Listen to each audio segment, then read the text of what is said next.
Hola YouTube! Aujourd'hui, je vous emmène dans le Nord-Pas-de-Calais découvrir les terris.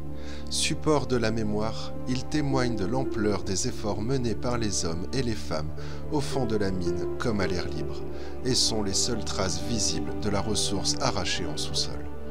Telle une chaîne montagneuse, les terris ont créé de nouvelles lignes d'horizon dans le Nord-Pas-de-Calais.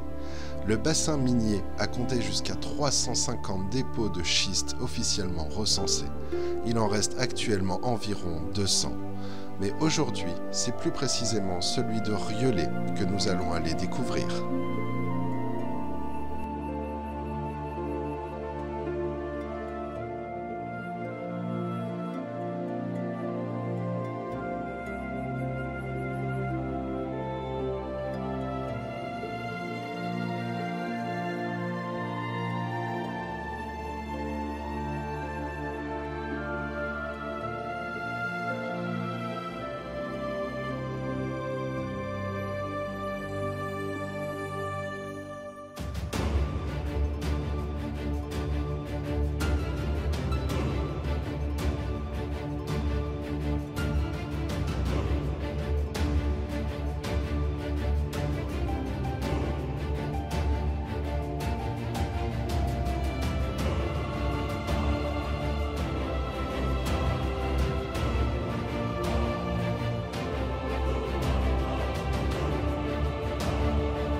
Au XVIIIe siècle et dans la première moitié du XIXe siècle, les résidus dont la teneur en charbon est quasi nulle étaient laissés dans les galeries.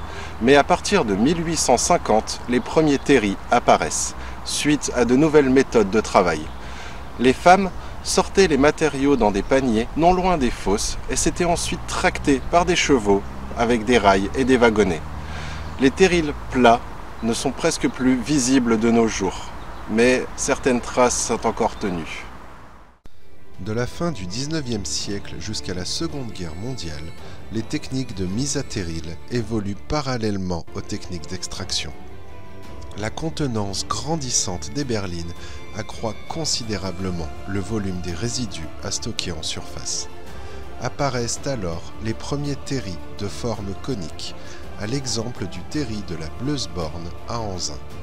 Leur édification mécanisée se fait par rampe ou par voie aérienne à l'aide de téléphériques. Mais dans un contexte de modernisation lié à la nationalisation de 1944, apparaissent les grands terris modernes à proximité de sièges concentrant la production de plusieurs puits, comme sur le site du 11-19 à Los-en-Gozelle. Des terrils monumentaux émergent alors, et ils sont de deux formes, soit coniques, soit à plateau. En zone humide, sur des terrains meubles, l'édification en plateau permet de répartir la charge que supposent ces montagnes artificielles.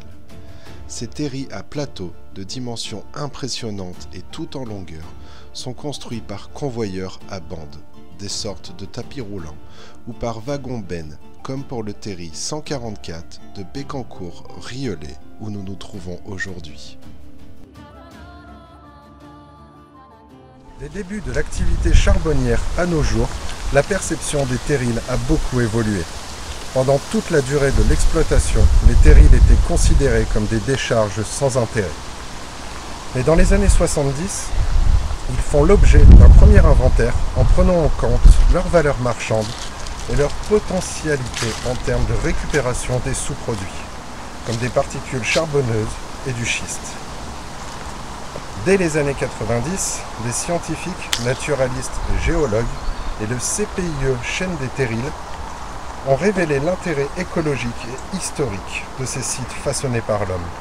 Ainsi, en 1992, l'État, les sociétés exploitant les terrils et l'association Chaîne des Terrils ont signé une charte définissant les conditions de préservation, d'aménagement et d'exploitation des terrils.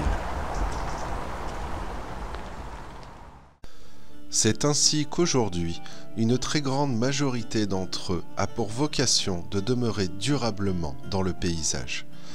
Terre d'accueil pour une végétation pionnière et spontanée, les terrils sont de véritables écosystèmes. Refuge exceptionnel pour une flore et une faune sauvage, leur chaleur et leur composition sont propices au développement d'espèces, souvent inconnues de la région. Certains de ces terrils sont ouverts au public, offrant des espaces de détente et de loisirs, et parfois des belvédères sur le bassin minier.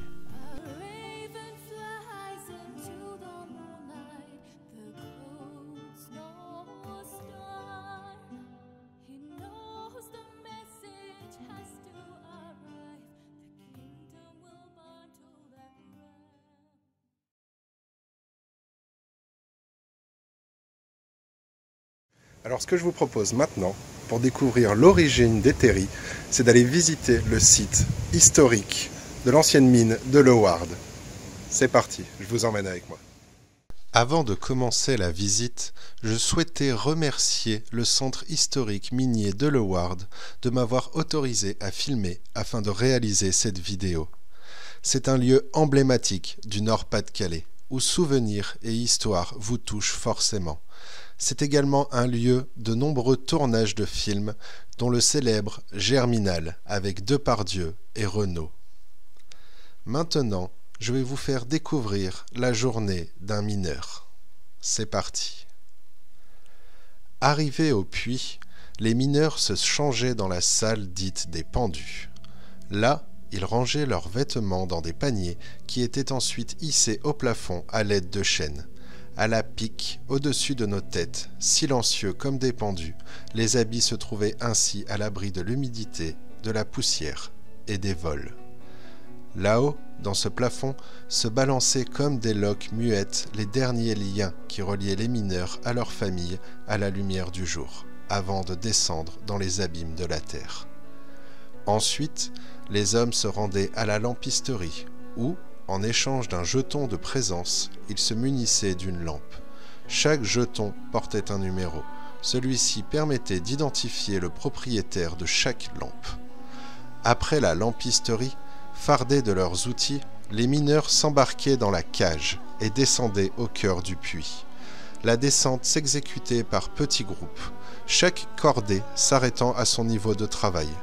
Au niveau 220, dans la première galerie, se trouvaient d'abord plusieurs pièces toutes en maçonnerie, genre blocos, le bureau des ingénieurs, la recette et parfois encore l'écurie, vestige du temps où les bennes étaient tirées par des chevaux. Arrivés à destination, les hommes se mettaient en place. Les mineurs étaient là, en plein effort, avec leurs marteaux-piqueurs qui faisaient tressaillir tout leur corps noirci. D'autres, avec pelle, chargeaient les blocs de houille dans des bennes, pendant que leurs compagnons boiseurs s'acharnaient à buter pour empêcher les éboulements. Tous n'étaient revêtus que d'un slip ou d'un pagne, seuls 2 yeux immenses brillaient sur leur gueule noire. Chaleur et humidité étaient difficilement supportables. La dernière galerie, étroit tunnel n'ayant guère plus d'1 mètre de haut, était parcouru par de gros tuyaux véhiculant l'oxygène. Les piqueurs étaient payés à la tâche. Plus ils abattaient de charbon et plus leur salaire était important, 2 à 3 fois celui d'un manœuvre. Tandis que les hommes travaillaient au fond du puits, des femmes, les clapeuses, triaient le charbon. Ce dernier était remonté de la mine dans des bennes, puis vidé dans de grandes gaines. Une trappe le retenait. Pour commencer le triage, les clapeuses actionnaient cette trappe et faisaient tomber le charbon sur le replat. Les pierres d'un côté, les bois de l'autre, elles ne laissaient partir sur le tapis roulant que le précieux combustible. Parfois, celui-ci était encore brûlant. Ensuite, le charbon partait dans un concasseur, puis tombait dans des wagons. Ce travail était pénible et mal rémunéré. À la fin de leur journée, les mineurs remontaient à la lampisterie. Là, ils posaient leurs lampes et reprenaient leurs jetons de présence. Ensuite, pour tous, direction les douches en commun. Il s'agissait d'une immense salle où le carrelage reflétait une certaine propreté. Une chaleur moite s'en dégageait. Les douches étaient alignées sur un côté, sans aucune séparation, et des bancs disposés perpendiculairement facilitaient le rangement. Sans gêne, les mineurs se déshabillaient. Dans leurs masques négroïdes, 2 yeux brillaient et leurs dents paraissaient plus blanches à chaque mouvement de leur mâchoire. Sur leur corps maigre, le relief luisant des muscles se mouvait dans des restes de sueur où les poils et la crasse de charbon se confondaient.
Ça y est, cet épisode touche à sa fin. Ça me tenait à cœur de vous parler des terris et des mines du Nord, car je suis originaire de la région. Donc c'était vraiment important pour moi de partager ça sur la chaîne. Si vous avez aimé, n'hésitez pas à liker, commenter et vous abonner si ce n'est pas fait. Et en attendant, moi je vous dis hasta luego.